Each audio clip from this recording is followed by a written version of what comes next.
It is April 29th, 1945. You are 56 years old. You are underground. You have been underground for months. The bunker is 55 feet beneath the Reich Chancellery Garden in Berlin.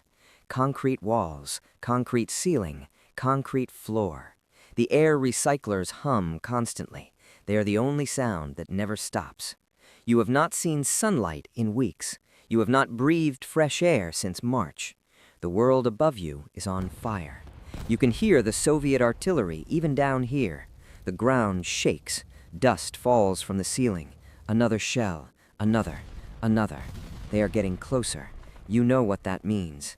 Everyone in this bunker knows what that means. The Soviet army is approximately 1 kilometer away. 1 kilometer. In a city that was once yours, in a country that was once yours, in a world that was once terrified of your name. Not anymore. The generals stopped coming 2 days ago.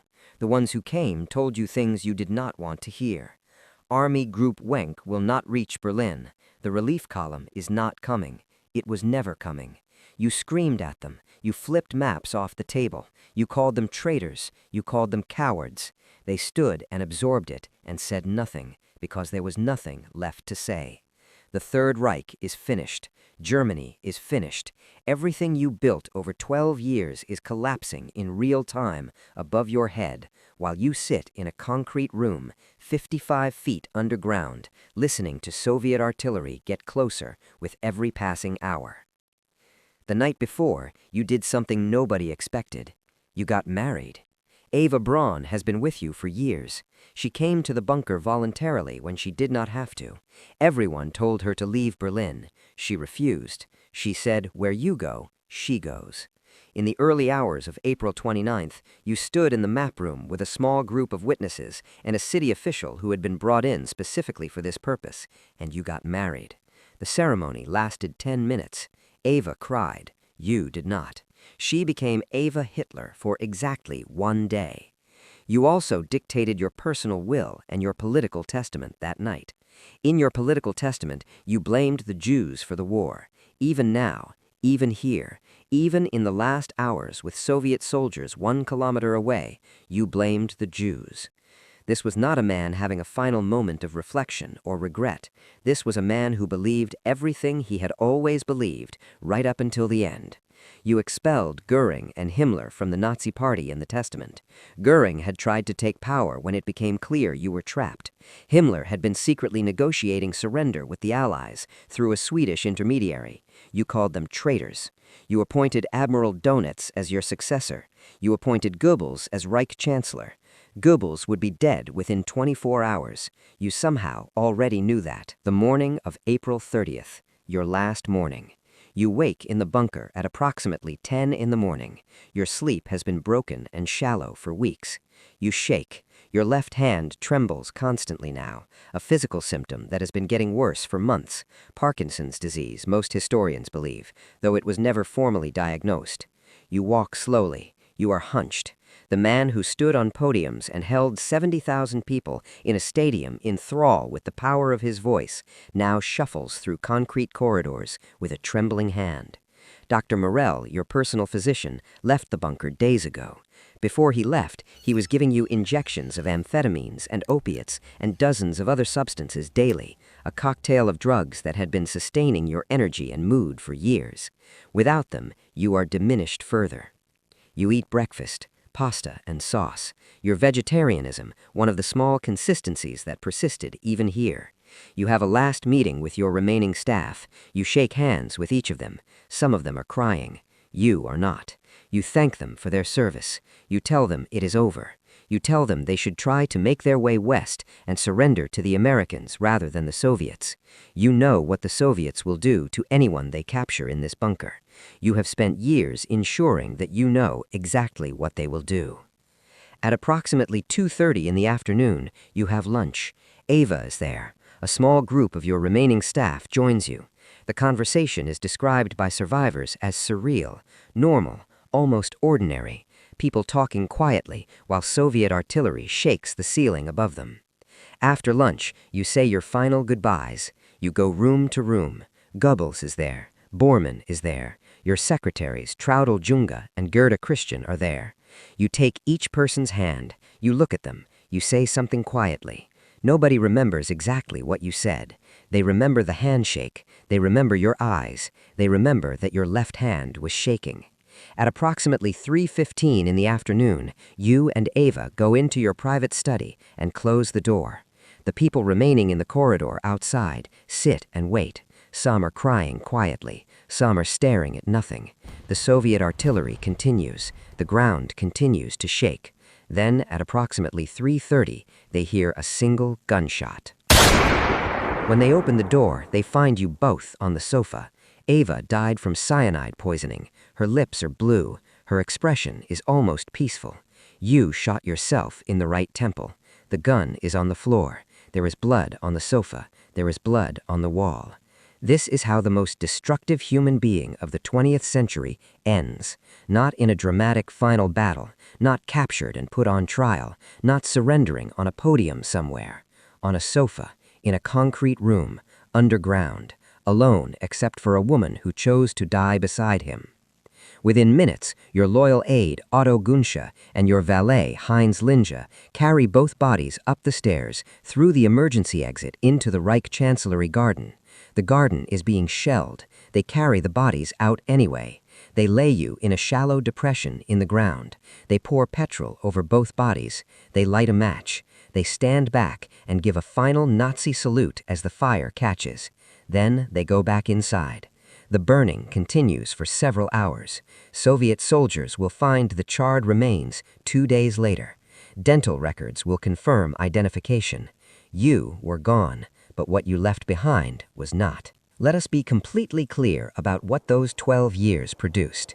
6 million Jewish men, women, and children murdered in a systematic industrial genocide, the Holocaust, the deliberate, planned extermination of an entire people. Another 5 to 6 million non-Jewish civilians murdered in the same system, including Roma people, disabled people, Soviet civilians, Polish civilians, political prisoners, and gay men. 27 million Soviet citizens dead in the war you started by invading the Soviet Union. 70 to 85 million total deaths across the entire Second World War, the single deadliest conflict in all of human history. Cities reduced to rubble, families destroyed, generations erased. A continent that spent a decade rebuilding what 12 years of your ideology destroyed. The numbers are so large, they stop feeling real. So here's one that might feel more real. One family, one mother, one father, 2 children, a grandmother, a house, a language, a set of recipes passed down, jokes that only made sense inside that family. Gone. Multiplied by 6 million, multiplied by 85 million.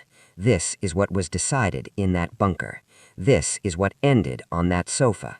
Not just a man, the direct and deliberate cause of more human suffering than almost any individual in recorded history. History has spent 80 years trying to understand how this happened. How a failed Austrian art student who was sleeping in a Vienna homeless shelter in 1909 became the Chancellor of Germany by 1933 and had plunged the entire world into war by 1939. The answer is not that he was a supernatural evil. The answer is more disturbing than that. He was a product of specific conditions. The humiliation of Germany after World War I, the economic catastrophe of the Great Depression, the weakness of the Weimar Republic, the ancient deep roots of European anti-Semitism that gave him an ideology ready-made and waiting, a gift for public speaking that converted uncertainty into certainty and fear into rage and grief into someone to blame. Institutions that failed to stop him when they still could. Regular people who voted for him, who worked for him, who looked away, who told themselves it would not go that far, who told themselves they had no choice, who told themselves someone else would stop it. The lesson of Hitler is not that monsters exist. The lesson is that monsters are made by conditions, by failures, by choices, by silence, by ordinary people deciding that their comfort or their fear or their hatred matters more than someone else's life. That lesson does not belong to 1945. It belongs to every year that comes after it. Back in the bunker, The fire in the garden is still burning. Inside, Goebbels and his wife Magda are preparing to die. But first, Magda does something that defines the particular horror of ideological fanaticism better than almost any other single act of the entire war. She drugs her 6 children, Helga, Hildegard, Helmut, Holdine, Hedwig, and Heidrun, all named with H. She drugs them with morphine while they sleep. Then she and an SS dentist place cyanide capsules in each child's mouth and crush them. She kills all 6 of her children rather than allow them to live in a world without National Socialism. The youngest is 4 years old. Then Goebbels and Magda go upstairs into the garden and die. Their bodies are also burned, partially. Soviet soldiers find them 2 days later, less thoroughly destroyed than yours. The 6 children are found in their beds, still in their nightclothes.